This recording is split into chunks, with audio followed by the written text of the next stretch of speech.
Hi friends, welcome back to Anu story world. ఇవాళ సత్యబాబు గారు రాసిన రాజరహస్యం అనే కథ చెప్పుకుందాం. ఒక దేశపు యువరాజు తనకి ఏ సందేహం వచ్చినా మంత్రిని అడిగి తెలుసుకోవడం అతడికి అలవాటు. ఒకరోజు మంత్రితో కలిసి అతడు సరదాగా నడుస్తూ ఉన్నప్పుడు, మంత్రివర్య, మీరు ఏ చిన్న విషయమైనా మా నాన్నగారితో అంత రహస్యంగా మాట్లాడతారెందుకు అన్నాడు. ఆ ప్రశ్న వినగానే మంత్రి ముందు చిన్నగా నవ్వి, సమయం వచ్చినప్పుడు చూపిస్తాను ఎందుకు అలా మాట్లాడతామో అన్నాడు.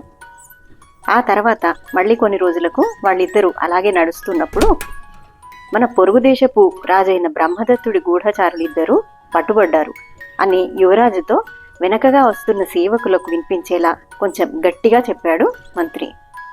అంతే, ఆ రోజు ఇంటికి వెళ్లిన సేవకులు ఇళ్లలో తమ తమ భార్యలకి ఈ గూఢచారులు పట్టుబడ్డ విషయాన్ని ఎవరికి తోచిన విధంగా వారు వర్ణించి చెప్పారు.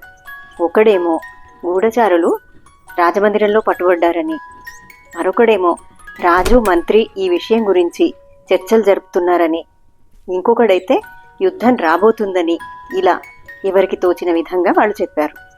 తెల్లవారేసరికి యుద్ధం రాబోతుంది, సైన్యం సరిహద్దులకు బయలుదేరింది అనే పుకారు నగరమంతా వ్యాపించింది.